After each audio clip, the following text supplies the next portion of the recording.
Hello there and welcome to this brand new show on Good News Television. Every single week as of today, we're going to be bringing you a very fascinating guest, an interesting guest, and above all, a guest who is successful in his or her chosen field of endeavor. Today we're going to start by talking with Dr. Sam Paul. Now, don't even let me start about Dr. Sam Paul. He's involved in very many businesses, all of which are a huge success.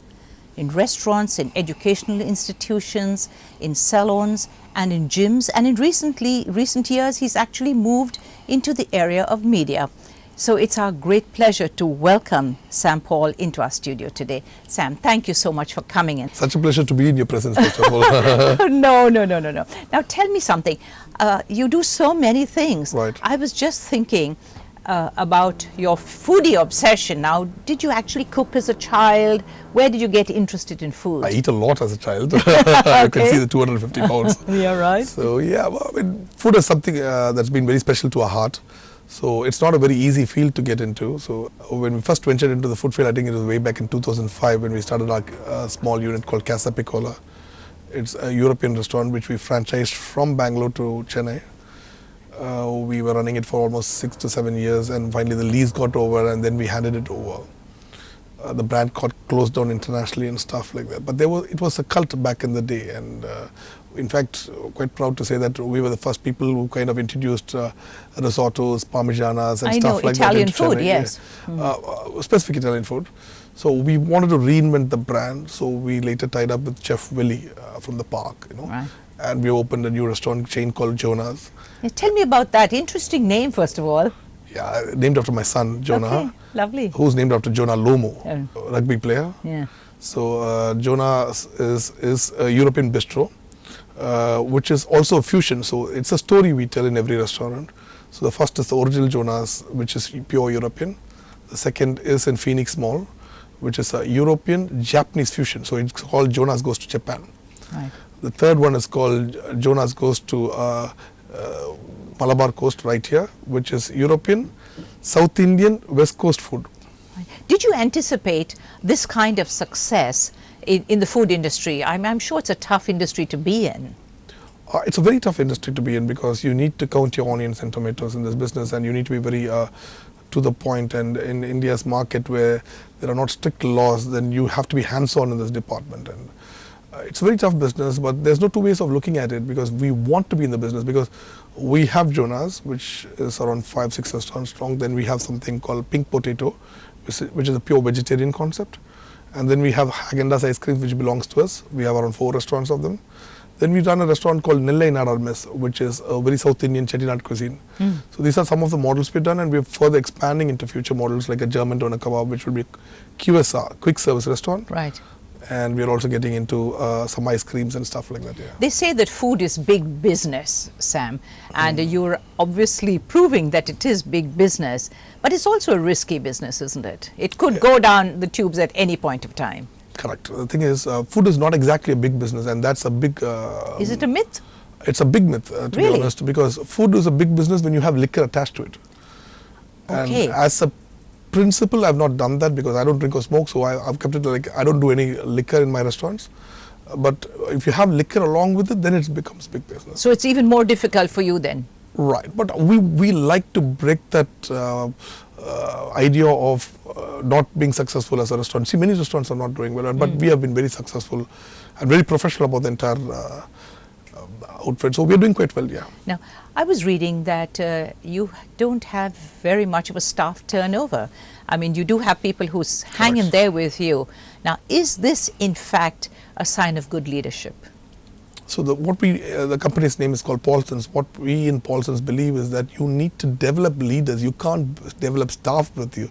So unless you have leaders working for you, then the company is not growing. So that is what all my staff, I don't call them my staff, they are leaders, and they lead each department. And there's a president who has been with me for over 10 years from the day one, where we started with 2 of us. Now this company is around 4,000 staff strong. We have around 170 outlets right now. Right. So you've also gone into the business of gyms and salons. I mean, Right. your salons, I'd like to draw you out on that. Tell me, how did you decide to actually diversify into these different areas?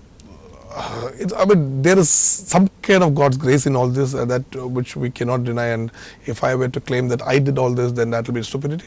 But that also has to say that, you know, there's a lot of some kind of karma or God's grace that is there, you know, because Tony, I'm a guy who has never been to a salon to do a pedicure or manicure and stuff like that. And we hold the biggest chain in India right now. Tony guy is around 140, 50 shops with us right now. And this is a niche segment, it's not a mass segment also. So Tony guy, how it started was in, I think 2009, 2010, and we were talking to some friends and they said, you have to open Tony and Guy. And I'm like, what is Tony and what is Guy? So that's how it started. And from there to here, I think we brought the brand to India by 2011. And by 2011, then we started studying the brand, how to modify the brand to Indian standards, which is very important because Tony and Guy per se is a brand that only caters to hair, dressing and hair coloring. Right. They will not give you allied services like facial, threading, waxing and everything, because today's Indian women need all this in the same place. Right. So how to incorporate all this into the salon? So we took 2-3 years. So till 2015 we were just at 4 or 5. Right now we are 130, 140 salons. How do you cope? How do you manage, I mean, this many outlets? Good leaders handling everything, and there are really good leaders who handle everything, who are part of Paulson. I won't say they work for Paulson, who lead Paulson, and that's how we look at things. Yeah. Right. You've also moved into the exercise and the fitness industry as well. Right. So let's talk about that, Sam. Slam Fitness Studios is our brand, and see, most of the fitness studios in India are fitness studios. They are not into extreme fitness. What's the difference? Yeah, fitness is like where you go to treadmills, where you use, they say do a little bit of this, a little bit of that, but we say get big or die freaking trying. So I want to draw you out on that. Yeah, so the thing is, it's a bodybuilding gym.